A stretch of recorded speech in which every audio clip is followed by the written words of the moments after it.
Swargate ST bus बलात्कार प्रकरणातला आरोपी दत्ता गाडेला 12 मार्चपर्यंत पोलीस कोठडी, आरोपीवर 6 गुन्हे दाखल असल्याची पोलिसांची माहिती। मध्यरात्री शिरूरमधून अटक।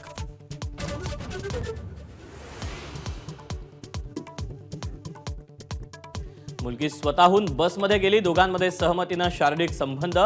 आरोपी दत्ता गाडेच्या वकिलांचा कोर्टात दावा, तर आरोपी सराईत असल्याचा सरकारी वकिलांचा युक्तिवाद।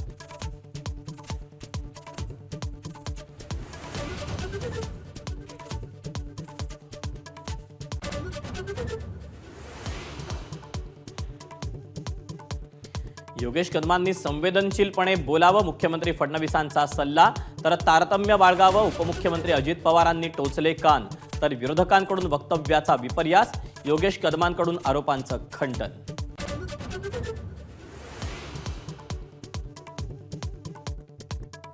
बलात्कार प्रकरणावर योगेश कदम आणि संजय सावकार यांच्या वादग्रस्त वक्तव्यामुळे संताप, त्यांना ठोकून काढलं पाहिजे, राऊतांचा हल्लाबोल।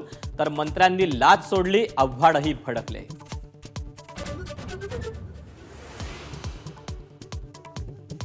नराधम दत्ता गाडेचा अत्याचार केल्यावर 3 वेळा आत्महत्येचा प्रयत्न, 2 वेळा गळफास घेऊन आणि एकदा कीटकनाशक पिऊन आयुष्य संपवण्याचा प्रयत्न फसला।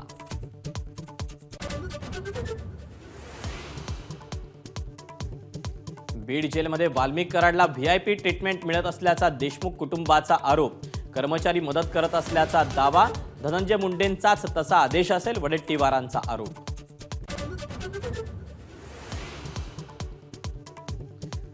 शिवाजी महाराजांबद्दल आक्षेपार्ह बोलणारे प्रशांत कोरटकर अजूनही नॉट रिचेबल, अटकपूर्व जामिनासाठी प्रयत्न सुरू असल्याची माहिती। नागपूर आणि कोल्हापूर पोलीस शोधासाठी मध्य प्रदेशात।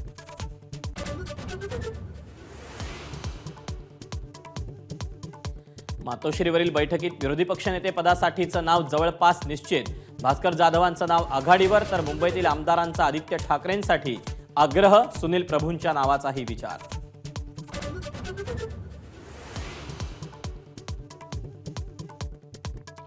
सरकारच्या कामावर लक्ष ठेवण्यासाठी शरद पवारांचा प्लॅन, 100 दिवसीय कार्यक्रमावर लक्ष देण्यासाठी बनवणार शॅडो कॅबिनेट। पक्ष संघटना वाढीसाठी पवारांच्या राष्ट्रवादीचा नवा अजेंडा। राज्याच्या अर्थसंकल्पातील 43% निधीचाच वापर, गेल्या 5 वर्षातला खर्चाचा निचांक। लाडकी बहीण योजनेचा खर्चाला हातभार।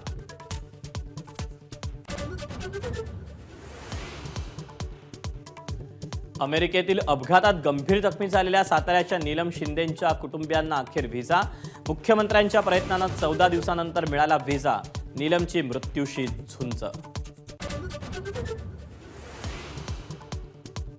उत्तराखंडमध्ये चमोली बद्रीनाथ हायवेवर हिमकडा कोसळला, प्रचंड बर्फवृष्टी, ढिगाऱ्याखाली 57 मजूर अडकल्याची माहिती।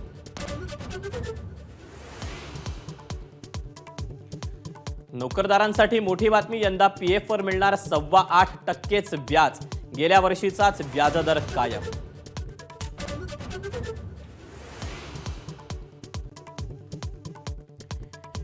शेअर बाजारात ब्लॅक फ्रायडे, सेन्सेक्स 1414 अंकांनी कोसळला, निफ्टीतही 420 अंकांची घसरण, गुंतवणूकदारांचे 7.25 लाख कोटी बुडाले।